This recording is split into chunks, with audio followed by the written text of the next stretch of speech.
చేశారు అన్నటువంటి ప్రశ్నకు సమాధానంగా ఈ అడాన్ అనే కంపెనీ ఎందుకు ఫ్లోట్ చేశారు, ఎవరు ఫ్లోట్ చేశారు, ఏ కారణానికి ఫ్లోట్ చేశారు అన్నటువంటి విషయం నాకు తెలియదు.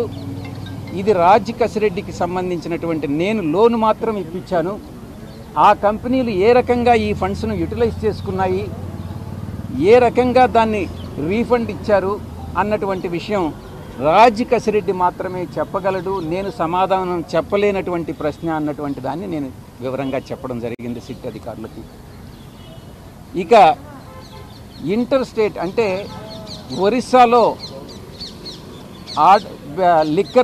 లిక్కర్ కొని తమిళనాడుకు మనం ట్రాన్స్పోర్ట్ చేస్తున్నాము. ఒరిస్సాలో సెల్లరు, తమిళనాడులో బయ్యరు ఉన్న రీతిగా ఒక ఏదైనా ట్రాన్సాక్షన్స్ ఆంధ్రాలో ఎంటర్ అయిన తర్వాత ఆ యొక్క సరుకుని డైవర్ట్ చేసి ఆ ఏదైతే డిఫరెన్స్ ఉంటుందో డ్యూటీలో అది సేవ్ చేసుకొని ఈ రకంగా ఏదైనా సేల్స్ డ్యూటీ లేకుండా పెట్టినటువంటి ఏదైనా సేల్స్ ఉన్నాయా అన్నటువంటి విషయానికి నేను ఏ రోజు కూడా లిక్కర్ సేల్స్ విషయంలో కానీ లిక్కర్ విషయంలో కానీ మొట్టమొదటి 3 నెలల తర్వాత నేను జోక్యం చేసుకోలేదు అన్నటువంటి విషయాన్ని చాలా స్పష్టంగా చెప్పాను. ఇవన్నీ కూడా రాజ్ కసిరెడ్డి మాత్రమే వీటికి జవాబు చెప్పగలడు. నేను చెప్పలేనటువంటి ప్రశ్నలు అన్నటువంటి విషయాన్ని చాలా స్పష్టంగా చెప్పడం జరిగింది. ఇక 4వ అంశంకి వస్తే ఇక్కడ లోకల్గా ఉన్నటువంటి రాజ్ కసిరెడ్డి ఒక 3 కంపెనీలని పీవీ స్పిరిట్స్ ఇంకొక 2 కంపెనీలని లీజుకి తీసుకొని దానిలో ఉన్నటువంటి టైం కానీ మిషనరీ కానీ లీజుకి తీసుకొని దాంట్లో కొన్ని కొత్త బ్రాండ్లను ప్రొడ్యూస్ చేసి ఆ ప్రొడ్యూస్ చేసినటువంటి బ్రాండ్స్ని బెల్ట్ షాపుల ద్వారా డ్యూటీ లేకుండా అమ్మడం జరిగిందా అన్నటువంటి దాన్ని ప్రశ్నించడం జరిగింది. ఇది రాజ్ కసిరెడ్డి బదులివ్వాల్సినటువంటి అంశం. నాకు ఈ విషయంగా ఏమీ తెలియదు అన్నటువంటి విషయాన్ని చాలా స్పష్టం చేశాను. ఈ 4 ప్రశ్నలకి సమాధానం చెప్పిన తర్వాత అధికారులు తృప్తి పడ్డారన్నటువంటి విషయాన్ని నేను భావిస్తూ ఈ యొక్క మరి ఫ్యూచర్లో భవిష్యత్తులో ఇంకా ఏదైనా ప్రశ్నలుండి నేను సమాధానాలు చెప్పాల్సినటువంటి అవసరం ఉంటే నేను మళ్ళీ తిరిగి వస్తాను, మీరు ఎప్పుడైనా పిలవచ్చు అన్నటువంటి విషయాన్ని తెలియజేసుకుంటూ ఈరోజు సెలవు తీసుకోవడం జరిగింది. దీంట్లో మిథున్ రెడ్డి గారి పాత్ర ఉన్నట్లా లేనట్లా? నాకున్న సమాచారం ప్రకారం మిథున్ రెడ్డి గారికి రేపు రమ్మని నోటీసులు ఇవ్వడం జరిగింది. ఈ ప్రశ్నని మీరు పివి మిథున్ రెడ్డి గారిని అడగండి.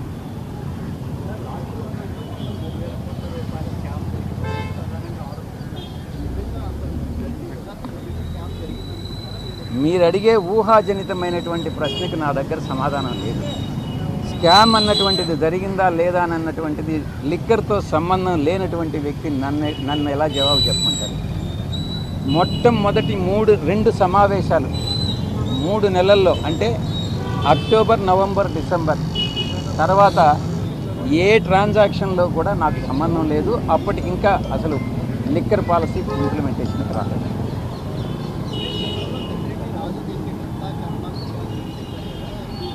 అప్పుడు ఆ రోజు చెప్పాను, ఈరోజు చెప్తున్నాను. నాకు తెలియని విషయాలు నాకు తెలిసినట్టుగా నేను చెప్పను. మీరు రాజ్ కసిరెడ్డి ఎప్పుడైతే అబ్స్కాండింగ్లో ఉన్నాడు, ఎప్పుడైతే ఆయన దొరికి తీసుకొస్తాడో మీరు రాజ్ కసిరెడ్డిని అడిగి తెలుసుకోవాలి. మీ మీద ఒత్తిడి ఉందా సార్ దీనికి సంబంధించి? అంటే కసిరెడ్డిని మీరే పరిచయం చేశారు అని చెప్పి కూడా వైసీపీ వాళ్ళు చెప్తా ఉన్నారు. ఒత్తిడి ఏమైనా ఉందా? రాజ్ కసిరెడ్డిని పార్టీలో వ్యక్తులు నాకు పరిచయం చేయడం జరిగింది. 2017-18లో అనుకుంటా రాజ్ కసిరెడ్డి పార్టీలోకి వచ్చారు. అతను ఒక తెలివైనటువంటి క్రిమినల్, ఆ క్రిమినల్ మైండ్ సెట్ ఉండేటటువంటి వ్యక్తి.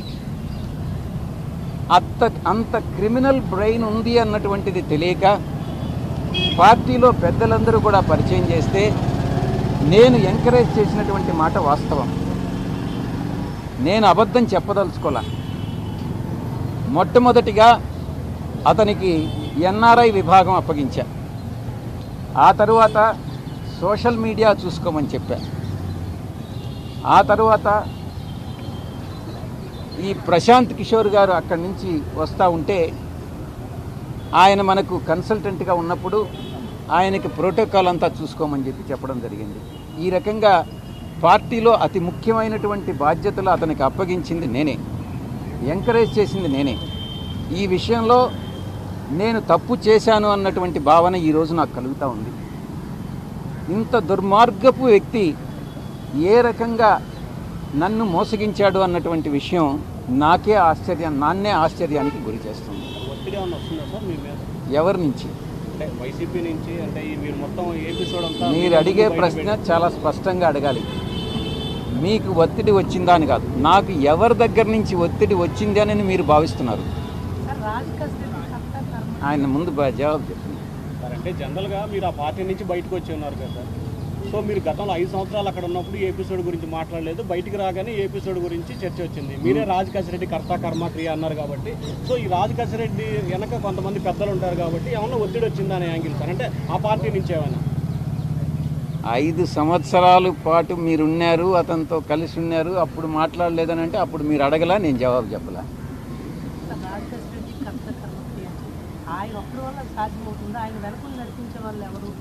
నీకు తెలుసు రాజ్ కసిరెడ్డి వెనక ఎవరైనా వ్యక్తులు ఉన్నట్టు మీకు కానీ తెలిస్తే నాకు చెప్తే నేను కూడా సంతోషిస్తాను. అడిగారు. రాజ్ కసిరెడ్డి ఒక సాధారణమైనటువంటి వ్యక్తి, ఆ అథారిటీ అతనికి ఎవరిచ్చారు అన్నటువంటి విషయం సిట్ నన్ను అడగడం జరిగింది.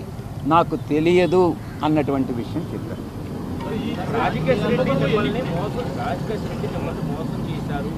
నన్ను మోసం చేయలే, పార్టీని మోసం చేశాడు, ప్రజలను మోసం చేశాడు.